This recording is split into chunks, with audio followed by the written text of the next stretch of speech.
साथियों नमस्कार। पटना बिहार से मैं अमिताभ कुमार दास, आईपीएस 94 बैच, और आप देख रहे हैं मेरा अपना यूट्यूब चैनल दास बोले बिंदास। इस चैनल में मैं आपको ऐसी जानकारियां भी देता हूं जिनको जानना जरूरी है, लेकिन जिनको ज्यादातर लोग नहीं जानते। आज मैं आपको एक बहुत बड़े अरबपति व्यवसायी की कहानी सुनाऊंगा जिनका इंतकाल अभी 4-5 रोज पहले हो गया। उनका नाम था स्वराज पॉल। ये बहुत रोचक और ज्ञानवर्धक वीडियो है, इसे आखिर तक दिल थाम कर देखिए। साथियों, स्वराज पॉल की कहानी बिल्कुल फिल्मी है। कैसे एक साधारण परिवार का लड़का जो जालंधर की गली कूची में रहता था, वो इंग्लैंड जाकर एक अरबपति व्यवसायी बन गया, बिजनेस टाइकून बन गया। स्वराज पॉल की पैदाइश हुई थी भारत के पंजाब राज्य में जालंधर शहर में, और उनके जो पिताजी थे वो बाल्टियां बनाने का काम करते थे और बाल्टियां बना के उनको लोगों को बेचते थे, मतलब बहुत छोटे मोटे व्यवसायी थे। और स्वराज पॉल बहुत सारे भाई बहन थे, तो एक छोटे से मकान में बहुत मुश्किल से ये लोग जिंदगी बसर करते थे। लेकिन स्वराज पॉल पढ़ने लिखने में होशियार थे। इनकी जो प्रारंभिक शिक्षा थी, जो इब्तदाई तालीम थी, वो जालंधर के लब्बू राम दुआबा स्कूल में हुई। उसके बाद इन्होंने दुआबा कॉलेज में पढ़ाई की और फिर चले गए लाहौर के फोरमैन क्रिश्चियन कॉलेज में। उन दिनों हिंदुस्तान का बंटवारा नहीं हुआ था और लाहौर पंजाब का सबसे बड़ा शहर था। तो लाहौर के इस क्रिश्चियन कॉलेज से स्वराज पॉल ने पढ़ाई की और उसके बाद उन्होंने पंजाब यूनिवर्सिटी से मैकेनिकल इंजीनियरिंग की डिग्री ली, यानी वो इंजीनियर हो गए। और इसके बाद वो अमेरिका चले गए। अमेरिका में एक बहुत प्रतिष्ठित शिक्षण संस्थान है MIT, Massachusetts institute of technology. MIT में जाकर उन्होंने मास्टर्स किया। तो बहुत साधारण परिवार से निकल के शिक्षित होके वो आगे बढ़ गए। इससे पता चलता है कि शिक्षा कितनी बड़ी चीज है। डॉक्टर अंबेडकर कहते थे कि शिक्षा शेरनी का दूध है, जो पिएगा वो दहाड़ेगा। तो साधारण परिवार का लड़का स्वराज पॉल शेरनी का दूध पी के दहाड़ने लगा।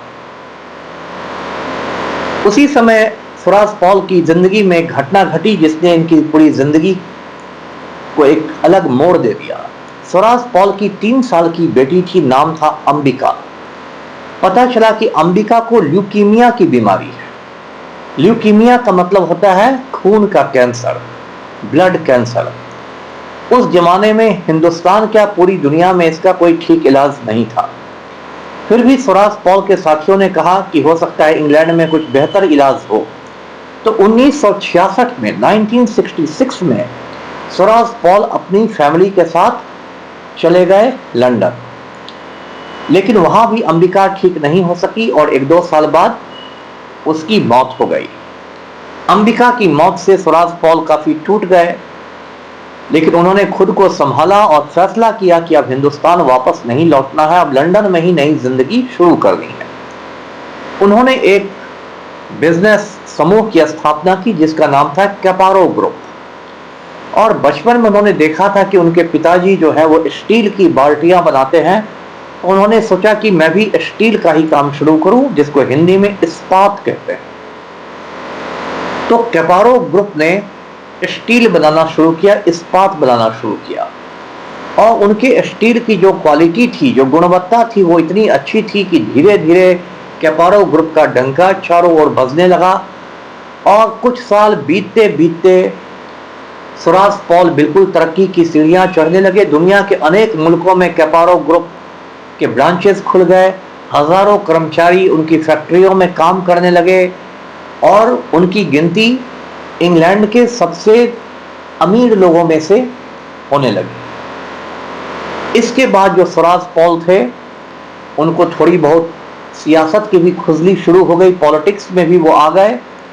और जिस तरह हिंदुस्तान के संसद में 2 सदन होते हैं, लोकसभा और राज्यसभा, उसी तरह ब्रिटेन के संसद में भी 2 सदन होते हैं, हाउस ऑफ कॉमन्स और हाउस ऑफ लॉर्ड्स। एक बार मैं एक ट्रेनिंग के सिलसिले में गया था इंग्लैंड, तो मुझे भी ब्रिटेन के संसद में जाने का मौका मिला था। वो इतनी शानदार इमारत है, इतनी ऐतिहासिक इमारत है कि वहाँ जाकर आप खुद को बहुत बौना महसूस करने लगते हैं। इतिहास के सामने आप खुद को छोटा महसूस करने लगते हैं। तो ये जो स्वराज पॉल थे, ये लेबर पार्टी की ओर से हाउस ऑफ लॉर्ड्स के सदस्य बन गए। इंग्लैंड में दो बड़ी पार्टियां हैं, कंजर्वेटिव पार्टी और एक लेबर पार्टी। और हाउस ऑफ लॉर्ड्स में आने के बाद उनको एक नई उपाधि भी मिल गई। वो उपाधि थी लॉर्ड स्वराज पॉल ऑफ मैरीलीबोन। तो इस तरह वो हाउस ऑफ लॉर्ड्स में चले गए। कुछ समय तक वो हाउस ऑफ लॉर्ड्स के डिप्टी स्पीकर भी रहे। बाद में उनको प्रिवी काउंसिल का भी सदस्य बनाया गया। जैसे हिंदुस्तान में सुप्रीम कोर्ट होता है, वैसे ही ब्रिटेन में प्रिवी काउंसिल। तो इससे आप समझिए स्वराज पॉल की कितनी ज्यादा इज्जत थी। वो इंग्लैंड के दो विश्वविद्यालयों के कुलपति बनाए गए, दो यूनिवर्सिटीज के चांसलर बनाए गए। एक यूनिवर्सिटी थी वुल्वरहैम्पटन यूनिवर्सिटी और दूसरी थी वेस्टमिंस्टर यूनिवर्सिटी। किसी हिंदुस्तानी मूल के आदमी के लिए ब्रिटेन जाकर इतनी ज्यादा इज्जत हासिल करना समझिए एक बहुत बड़ी बात थी। तो इस तरह लॉर्ड स्वराज पॉल बिल्कुल ब्रिटेन में छाए हुए थे। दुनिया भर में उनको 15 जगहों से मानद डॉक्टरेट की उपाधि मिली। 15 विश्वविद्यालय ने उन्हें डॉक्टरेट की मानद उपाधि दी, ऑनरेरी डिग्री दी। ये सब स्वराज पॉल का काम हो रहा था। स्वराज पॉल की बेटी की जो मौत हो गई थी, अंबिका की मौत, अंबिका के नाम पर उन्होंने एक अंबिका फाउंडेशन बनाया और स्वास्थ्य के क्षेत्र में और शिक्षा के क्षेत्र में, यानी सेहत और तालीम के क्षेत्र में उन्होंने बहुत काम किए। अंबिका जब छोटी थी, 4-5 साल में तो वो गुजर ही गई, तो लंदन जू जाती थी, लंदन का चिड़ियाघर में, और वहां उसे बहुत मजा आता था। तो स्वराज पॉल ने अंबिका की याद में लंदन जू के अंदर ही एक अलग बच्चों का जू बनवाया और उसका पूरा खर्चा स्वराज पॉल ने उठाया। उस जू का नाम, उस चिड़ियाघर का नाम अंबिका के नाम पर रखा गया। साथियों, स्वराज पॉल अपनी जिंदगी में कुछ विवादों से भी जुड़े। 1980 का दशक था, उस समय भारत की प्रधानमंत्री थी श्रीमती इंदिरा गांधी। वो हिंदुस्तान की वजीर आजम थी और स्वराज पॉल से उनके रिश्ते बहुत अच्छे थे। तो उन रिश्तों का फायदा उठाकर स्वराज पॉल ने हिंदुस्तान की 2 कंपनियों पर कब्जा करने की कोशिश की। इसे इंग्लिश में हॉस्टाइल टेकओवर कहते हैं। मतलब हम इतना ज्यादा शेयर खरीद लेंगे कंपनी का कि हम उसके मालिक बन जाएंगे। ये 2 बड़ी कंपनियां थी, एक का नाम था एस्कॉर्ट्स और एक का नाम था डीसीएम।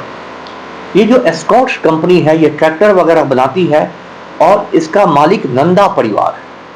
मैं आपको बता दूं कि अमिताभ बच्चन की जो बेटी है श्वेता की शादी नंदा परिवार में ही हुई है और अब वो श्वेता नंदा कहलाती है। इसी तरह राज कपूर की जो बेटी है रितु की शादी भी नंदा परिवार में हुई है और वो भी रितु नंदा कहलाती है। तो नंदा परिवार इतनी ज्यादा अहमियत रखता है।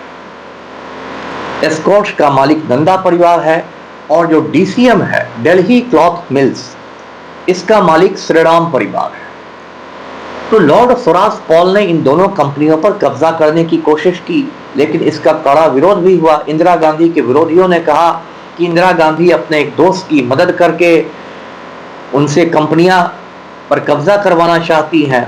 विरोध को देख के, विवाद को देखकर स्वराज पॉल ने अपने पैर पीछे खींच लिए और उसके बाद उन्होंने एस्कॉर्ट्स और डीसीएम को छोड़ दिया और उन्होंने सोचा कि उनका जो कैपारो ग्रुप का काम है वो उसी कामकाज पर ध्यान देंगे। साथियों, 1983 में लॉर्ड स्वराज पॉल को पद्म भूषण से सम्मानित किया गया, जो भारतवर्ष का तीसरा सबसे बड़ा नागरिक सम्मान होता है, सिविलियन ऑनर। अब जब सम्मानों की बात चली तो मैं आपको बता दूं कि सम्मान भारत में 2 किस्म के होते हैं, नागरिक सम्मान और सैनिक सम्मान। नागरिक सम्मान 4 होते हैं, भारत रत्न, पद्म विभूषण, पद्म भूषण और पद्मश्री। और सैनिक सम्मान 3 होते हैं, परमवीर चक्र, महावीर चक्र और वीर चक्र। तो ये नागरिक सम्मान और सैनिक सम्मान का फर्क समझना जरूरी है। लॉर्ड स्वराज पॉल को पद्म भूषण मिला। साथियों, लॉर्ड स्वराजपाल की जिंदगी में कई त्रासदियां भी हुई, दुखद घटनाएं भी हुई। एक बड़ी दुखद घटना उनकी जिंदगी में 2015 में भी घट गई। उनके सबसे बड़े बेटे थे अंगद पॉल। अंगद पॉल 8वीं मंजिल से, लंदन में सेंट्रल हिस्से में एक जगह है पेंट हाउस प्लेस करके, वहां पर 8वीं मंजिल से वो गिर गए और अंगद पॉल की मौत हो गई। कुछ लोग तो ये भी कहते हैं कि वो दुर्घटना नहीं थी, बल्कि अंगद पॉल ने खुदकशी की थी, आत्महत्या की थी। अब आत्महत्या क्यों की थी अंगद पॉल ने, इसकी वजह यह बताई जाती है कि कैपारो ग्रुप जो इस्पात बनाता था, स्टील बनाता था, उसको चीन से कड़ी टक्कर मिलने लगी थी।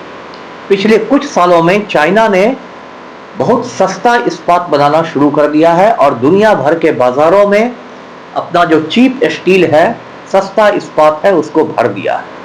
इससे कैपारो ग्रुप को बहुत घाटा होने लगा था।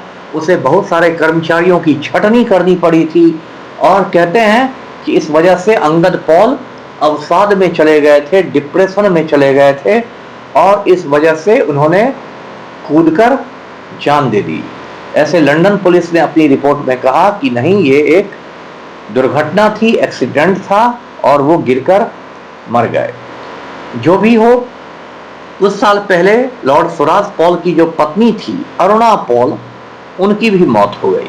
उसके बाद लॉर्ड स्वराजपाल जो अंबिका फाउंडेशन चलाते थे, उसका नाम उन्होंने बदल के अंबिका अरुणा फाउंडेशन कर दिया, यानी कि बेटी के नाम के साथ अपनी वाइफ का नाम भी जोड़ दिया।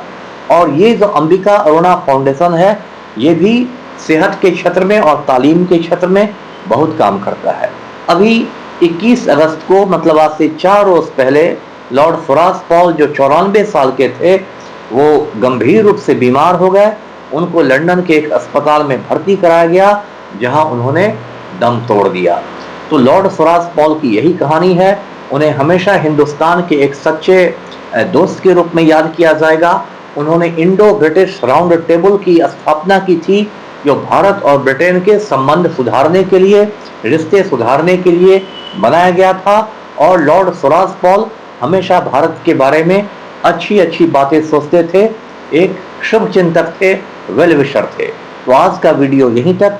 वीडियो को लाइक कीजिए, शेयर कीजिए, चैनल को सब्सक्राइब कीजिए। धन्यवाद। जय हिंद।